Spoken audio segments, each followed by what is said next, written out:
दोस्तों, आज जिस मूवी के बारे में मैं बताने जा रहा हूँ वो मेरे सामने अचानक रिकमेंडेशन में आ गई। दरअसल मैं चैनल के लिए जब कोई बेहतरीन मूवी को ढूंढ रहा था तो मुझे अचानक एक ऐसी मूवी दिखी जिसके रिव्यूज एक एक चैनल पर बेहतरीन थे। तो फाइनली मैंने डिसाइड किया कि मैं आज आपको यही मूवी एक्सप्लेन करूंगा। मूवी का नाम है गरुड़ा गमाना, जिसकी IMDb पर रेटिंग है 8.3। तो चलिए बिना देरी किए शुरू करते हैं आज की ये शानदार एक्सप्लेनेशन। मूवी की शुरुआत में हम दो लोगों को देखते हैं जो एक पुलिस जीप के साथ काफी तेजी से आगे बढ़ रहे थे। उसमें से एक का नाम हरी है और दूसरे का नाम शिवा। हरी और शिवा एक पुलिस स्टेशन जाते हैं और वहाँ हेड कांस्टेबल को बताते हैं कि हमें मंजिला पथ के पास एक पुलिस की जीप मिली थी, इसलिए हम उस जीप को पुलिस स्टेशन हैंडओवर करने आए हैं। जब वो दोनों उस जीप को देखकर वहाँ से बाहर जाते हैं तो हम देखते हैं कि शिवा ने किसी पुलिस ऑफिसर के शूज को पहन रखा है, लेकिन आखिर शिवा ने एक पुलिस वाले के शूज क्यों पहने हुए हैं ये हमें आगे पता चलेगा। खैर, अब सीन शिफ्ट होता है और हम देखते हैं साईं ब्रह्मा नाम के एक पुलिस इंस्पेक्टर को, जिसके पास कमिश्नर की कॉल आती है। कमिश्नर उसे उसके ट्रांसफर के बारे में बताते हैं जो कि मैंगलोर के पास पांडेश्वर स्टेशन में किया गया था। ये वही पुलिस स्टेशन था जिसे हमने मूवी की स्टार्टिंग में देखा था, हरी और शिवा जिसमें उस जीप को हैंडओवर करने गए थे। खैर, अब हम देखते हैं कि अगली रात कुछ पुलिस वाले और उनकी टीम हेड कांस्टेबल के साथ मंजिला पथ रोड के पास कुछ ढूंढ रहे हैं और फिर तभी उन्हें वहां साईं ब्रह्मा की डेड बॉडी मिलती है। इसके बाद हमें पता चलता है कि साईं ब्रह्मा का मर्डर हरी और शिवा ने ही किया था और फिर खुद उसकी जीप को पुलिस स्टेशन छोड़ने आए थे। पुलिस वालों को भी ये सब पता था कि शिवा और हरी ने ही साईं ब्रह्मा का मर्डर किया है, लेकिन वो कुछ नहीं कर पाते क्योंकि पूरे मैंगलोर में हरी और शिवा का इतना खौफ था कि किसी के अंदर इतनी भी हिम्मत नहीं थी कि वो लोग हरी और शिवा का बाल भी बांका कर सके। दोस्तों, ये जो शिवा है वो बचपन में कई दिनों तक मरे रहने के बाद वापस से जिंदा हुआ था और अब उसे क्रिकेट खेलने का बड़ा शौक था। साथ ही वो थोड़ा साइको भी था, जिस वजह से वो बहुत ही एग्रेसिव रहता था और इसी साइकिक नेचर की वजह से उसे किसी को भी मारकर उसके जूते पहन लेने का शौक था। वहीं उसका साथी हरी जब भी किसी का मर्डर करता था तो वो हमेशा कादरी घाट पर जाकर एक विशेष पूजा के जरिए अपने पापों का प्रायश्चित किया करता था। हरी तो मैंगलोर का ही रहने वाला था, पर शिवा कहाँ से आया था इसके बारे में यहाँ किसी को भी पता नहीं था। उसके बारे में लोग अजीबोगरीब बातें किया करते थे और उसके नेचर की वजह से बहुत खौफ खाते थे। अब यहाँ से कहानी फ्लैशबैक में जाती है और हमें 20 साल पहले का सीन दिखाया जाता है, जहाँ हरी की माँ अपने घर पर एक दिन मछली बना रही होती है। इसी बीच अचानक उन्हें एक अजीब सी गंध आना शुरू होती है। वो उस गंध का पीछा करते हुए उनके घर के पास वाले सूखे कुएं के पास पहुँच जाती है, जहाँ पर जाकर वो देखती है तो उसमें उन्हें एक बोरा दिखता है जिसके अंदर कुछ सड़ रहा था। इसके बाद मौके पर गांव के सारे लोग वहां आ जाते हैं और उसमें से उस बोरे को बाहर निकालते हैं। जब वो लोग उस बोरे को खोलते हैं तो उसके अंदर से एक 1.5 साल के बच्चे की लाश मिलती है, जिसका गला बुरी तरह से रेत कर काट दिया गया था। इसके अलावा उस बच्चे की पूरी बॉडी पर गहरी चोट के निशान भी थे। लोगों को लग रहा था कि वो मर चुका है और उन्हें पुलिस को बुलाकर उसका अंतिम संस्कार कर देना चाहिए, पर तभी अचानक उस बच्चे में जान आ जाती है। ये मंजर कोई चमत्कार से कम नहीं था। सभी लोग पहले तो डरकर वहाँ से भाग जाते हैं, लेकिन फिर कुछ लोग हिम्मत करके उसे अस्पताल में भर्ती करवा देते हैं। अस्पताल में वो बच्चा बहुत ही अजीबोगरीब तरह से बिहेव करने लगता है और जोर जोर से चिल्लाता है। वहाँ मौजूद बाकी पेशेंट्स उससे बात करके उसे शांत करने की कोशिश करते हैं तो वो बताता है कि मेरे पिता के मरने के बाद मेरी माँ ने दूसरे आदमी से शादी कर ली और उसके साथ भागने से पहले मेरा गला काट कर कुएं में फेंक दिया, लेकिन मेरी बदकिस्मती तो देखो, मुझे ऐसा लगा जैसे मैं सो गया हूँ और इस तरह मैं वापस से जिंदा बच गया। पता नहीं क्यों मैं जिंदा बच गया, मुझे मर जाना चाहिए था। फिर हम देखते हैं कि उस दिन के बाद से उस लड़के को दुनिया की सारी औरतों से नफरत हो गई। अस्पताल से डिस्चार्ज होने के बाद वो उसी गांव में रहने लगा और भीख मांगने लगा, लेकिन हरी की माँ को उस बच्चे पर दया आ गई। उन्हें महसूस होता था कि आखिर एक छोटे से बच्चे के साथ एक माँ ऐसा कैसे कर सकती है, इसलिए वो एक बेटे की माँ होने के बावजूद उसे अपने साथ अपने घर ले आती है। वो उसका हरी की तरह ही ख्याल रखती है, जिस वजह से वो ये तो समझ जाता है कि बाकी औरतें उसकी माँ जैसी नहीं होती, जिसके बाद वो सभी औरतों से नफरत करना छोड़ देता है और साथ में हरी की माँ को ही आखिरकार अपनी माँ मान लेता है। लेकिन इसके बाद भी वो अपने आप में अकेला रहता था। बाकी बच्चे खेलते रहते, लेकिन वो चुपचाप एक कोने में बैठा रहता और किसी से भी बात नहीं किया करता। शिवा को लोग बहुत परेशान किया करते थे, लेकिन वो कभी भी अपने ऊपर हो रहे अत्याचार का विरोध नहीं करता था। यहाँ तक कि कुछ लड़कों ने स्कूल में उसके हाथ पर जलाकर उसका नाम भी लिख दिया था। लेकिन फिर भी उसने उफ तक नहीं किया था, जैसे उसे कोई दर्द नहीं हो रहा हो। शिवा के ऊपर हो रहे अत्याचार को देखकर हरी को बहुत ही बुरा लगता था, लेकिन हरी कमजोर था और डर की वजह से किसी को कुछ नहीं कह पाता और कुछ नहीं कर पाता था। अब धीरे धीरे दोनों बड़े होते हैं और फिर एक साथ सामान डिलीवर करने का काम करते हैं। दोनों भाइयों की तरह तो नहीं रहते, लेकिन उन दोनों की दोस्ती इतनी गहरी होती है कि भाइयों का रिश्ता भी इसके आगे फीका पड़ जाए। खैर, अब एक दिन जब हरी डिलीवरी देने के बाद दुकान के मालिक से पैसे मांगता है, तो वो नया दुकानदार हरी को पैसे देने से मना कर देता है और उसे बंदूक दिखाकर जान से मारने की धमकी देता है, क्योंकि वो उस इलाके का जाना माना गुंडा था। ये सब देखकर शिवा वहाँ आ जाता है और उसे बड़ी ही बेरहमी से तब तक मारता है जब तक कि वो मर न जाए। और ये पहली बार था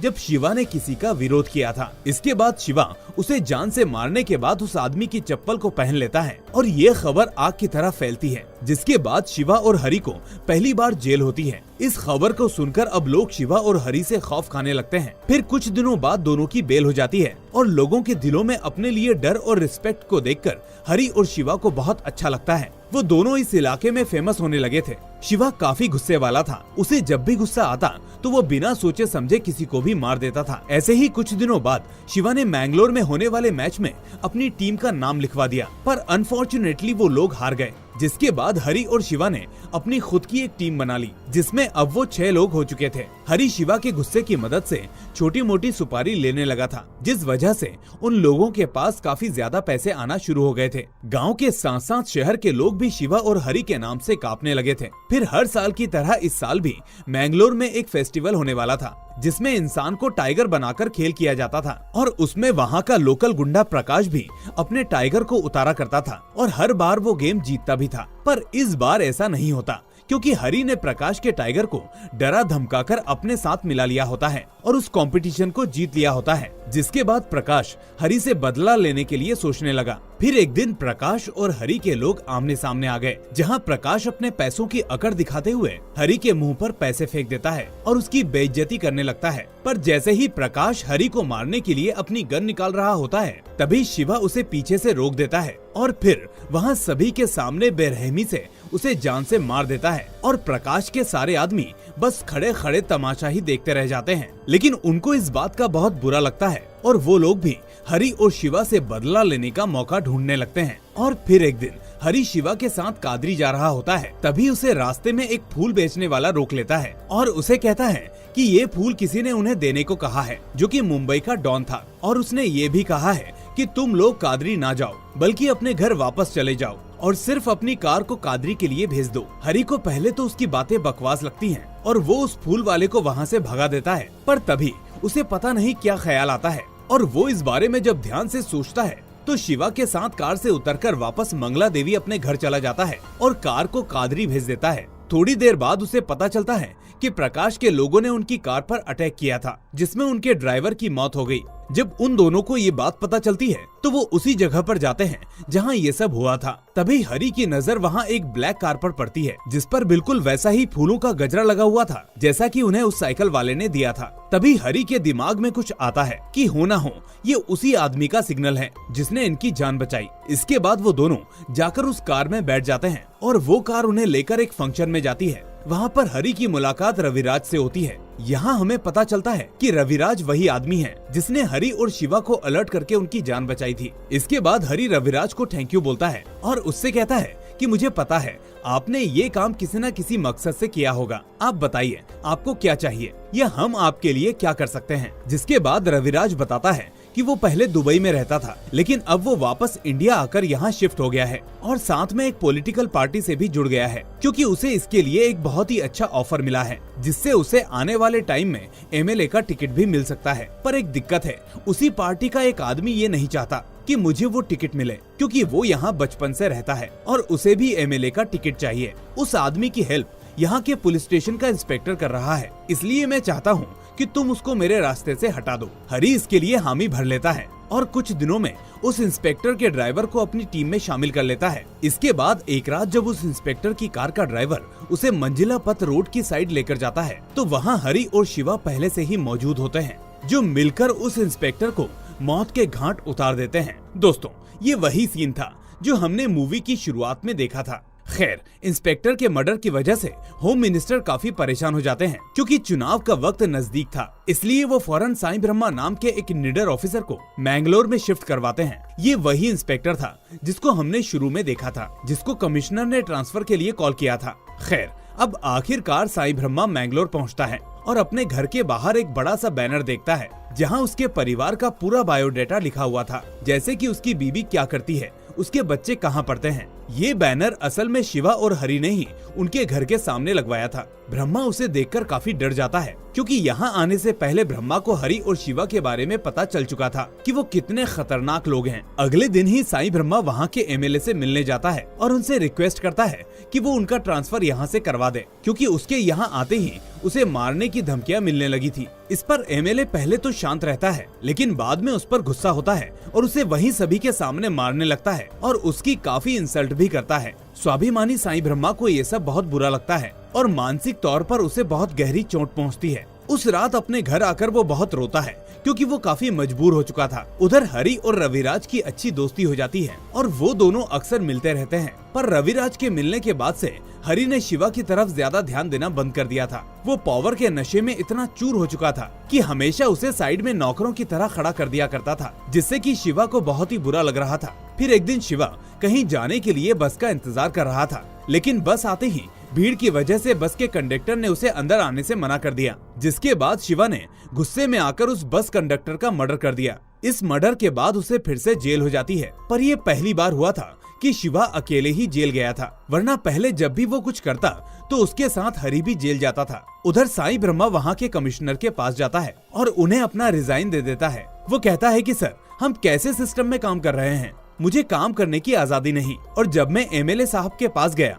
तो उल्टा मुझे ही जिल्लत झेलनी पड़ी। इससे अच्छा तो मेरा मर जाना ठीक होगा सर, आप मुझसे मेरा रिजाइन एक्सेप्ट कर लीजिए। कमिश्नर उसकी बात को अच्छी तरह से समझता था, क्योंकि वो भी ईमानदार ऑफिसर था। पर पहले तो कमिश्नर उसे मना करता है, लेकिन साईं ब्रह्मा के काफी फोर्स करने के बाद वो उससे 2-3 दिन का टाइम मांगता है। इसी बीच साईं ब्रह्मा का ड्राइवर, जो कि हरि का खास आदमी था, वो हरि को कॉल करके बता देता है कि ब्रह्मा कमिश्नर से मिलने आया है। लगता है कि वो शिवा को कंडक्टर के मर्डर के केस में बाहर निकलने नहीं देगा। ये सब सुनकर हरि ड्राइवर से कहता है कि वो खुद साईं ब्रह्मा को अच्छे से धमका दे। जिसके बाद रात होते ही साईं ब्रह्मा का ड्राइवर उसके घर के सामने बच्चे का एक सर कटा हुआ पुतला लाकर रख देता है, और जिस पर लिखा हुआ था कि अगर वो दोबारा कमिश्नर से मिलने गया तो नेक्स्ट टाइम पुतले की जगह उसका बेटा होगा। ये सब देखकर साईं ब्रह्मा बहुत ही डर जाता है और अगली सुबह अपने ड्राइवर के साथ एक सुनसान जगह पर जाता है। वहाँ जाते ही साईं ब्रह्मा अपने ड्राइवर को मारने के लिए गन निकाल लेता है, क्योंकि साईं ब्रह्मा को पता चल चुका था कि वो पुतला उसके ड्राइवर ने ही रखा था। वो उससे कहता है कि तुम एक पुलिस वाले होकर एक गैंगस्टर का साथ दे रहे हो, जबकि तुम्हें मेरा साथ देना चाहिए। तुम्हें क्या लगता है कि तुम ऐसा करके बचे रहोगे? एक दिन जब तुम उनके लिए बेकार हो जाओगे, उस दिन ये लोग तुम्हें भी मरवा देंगे, या फिर कोई और गुंडा आकर इनकी जगह ले लेगा तो वो तुमको मरवा देगा। दोनों तरफ से तुम्हें मरना ही होगा। और इतना कहकर ब्रह्मा वहीं बैठकर रोने लगता है। वो बेचारा अपनी फैमिली को लेकर बहुत टेंशन में आ जाता है और खूब रोता है। दोस्तों, यहाँ हमें एक ऐसी हकीकत देखने को मिलती है जो शायद हर ईमानदार पुलिस वाला अपनी जिंदगी में एक बार जरूर अनुभव करता है। खैर, इसके बाद ड्राइवर हरि का साथ छोड़कर ब्रह्मा का साथ देने के लिए तैयार हो जाता है। अब हम देखते हैं कि एक पार्टी हो रही होती है, जिसमें शिवा के दोस्त देसी गाना बजाकर डांस कर रहे होते हैं, लेकिन रविराज के बेटे को उनका गाना बिल्कुल भी पसंद नहीं आता, तो वो डीजे को बोलकर गाना चेंज करवा देता है। लेकिन शिवा के दोस्त फिर भी उसी गाने पर नाचने लगते हैं। जिसके बाद रविराज के बेटे और उसके दोस्त मिलकर शिवा के दोस्त को अपनी गाड़ी में जबरन बैठाकर ले जाते हैं और चलती गाड़ी से बाहर फेंक देते हैं। फिर अगले दिन जब ये बात शिवा को पता चलती है तो वो रविराज के बेटे के दोस्त को चाकू से जान से मार देता है। इसके बाद वो गुस्से में रविराज के बेटे को भी मारने की कोशिश करता है, लेकिन हरि और रविराज उसे बचा लेते हैं। फिर शिवा को वापस जेल हो जाती है, लेकिन इस बार हरि उसकी बेल के लिए कुछ नहीं करता और ना ही उससे मिलने जाता है। लेकिन शिवा के बाकी दोस्त उसे वहाँ से निकालने की पूरी कोशिश करते हैं और उसकी बेल करवाते हैं। इसके बाद शिवा घर चला जाता है और इधर ऑफिसर ब्रह्मा शिवा, हरि और रविराज की कॉल रिकॉर्डिंग्स को सुनकर उन लोगों को रंगे हाथों पकड़ने की प्लानिंग करता है। अब एक दिन जब शिवा अपने दोस्तों के साथ घर पर था तो रात को रविराज का बेटा उस पर हमला करने के लिए आता है, लेकिन वो अपने मकसद में नाकाम हो जाता है। शिवा का दोस्त उससे कहता है कि ये सब हरि ने करवाया है, लेकिन शिवा को उसकी बातों पर यकीन नहीं होता और शिवा और उसके दोस्त के बीच लड़ाई हो जाती है। अब अगले दिन शिवा को पता चलता है कि उनके एक दोस्त का मर्डर हो गया है, तो वो लोग बहुत दुखी होते हैं और फिर उन्हें पता चलता है कि ये मर्डर रविराज के बेटे ने ही किया है और हरी भी इसमें शामिल है। फिर अगले दिन शिवा और उसके दोस्त नदी के किनारे जाते हैं क्योंकि उन्हें पता था कि अगर हरी इस अपराध में शामिल होगा तो वो अपने पापों को धोने के लिए नदी में स्नान करने जरूर आएगा।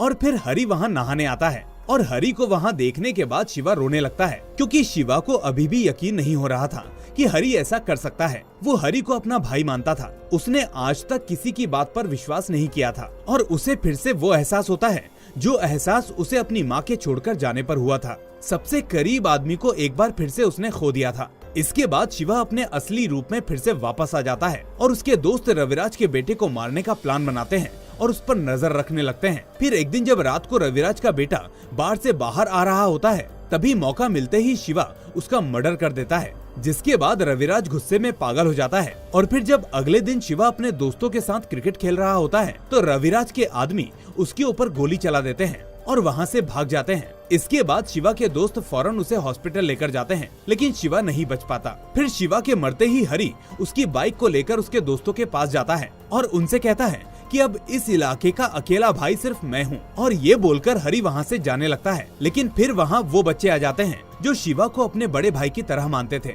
हरी के बारे में उनको सब पता चल चुका था कि शिवा को हरी नहीं मरवाया है, इसलिए उन बच्चों पर शिवा की मौत का बदला लेने का जुनून सवार हो जाता है। इसके बाद वो बच्चे हरी की बाइक के आगे आ जाते हैं और उसे चारों तरफ से घेरकर उस पर हमला कर देते हैं और उसे पीट पीट कर जान से मार देते हैं। और यहाँ आता है मूवी का एक बहुत ही अनएक्सपेक्टेड क्लाइमेक्स। मूवी के एंड में हम देखते हैं कि हरी को एक कब्र में कुछ बच्चे दफन कर रहे होते हैं, जबकि शिवा को एक बोरे में बंद करके वापस उसी कुएं में डाल रहे हैं जहां से वो बचपन में सभी को मिला था। बच्चे ऐसा इसलिए करते हैं क्योंकि वो चाहते हैं कि जैसा एक बार शिवा मरने के बाद वापस आ गया था, ठीक ऐसे ही वो एक बार फिर से वापस आ जाए। जबकि वो हरी को इसलिए दफनाते हैं ताकि वो हमेशा हमेशा के लिए मर जाए। और यही होता है इस शानदार मूवी का दी एंड। दोस्तों, आपको ये मूवी कैसी लगी मुझे कमेंट करके जरूर बताएं। इस वीडियो को लाइक और चैनल को सब्सक्राइब करना मत भूलना, क्योंकि आपके 1 सेकंड के काम के लिए मुझे अपने चैनल पर काफी घंटे काम करने का मोटिवेशन मिलता है। मैं आपके लिए ऐसी ही मूवीज लाता रहूंगा,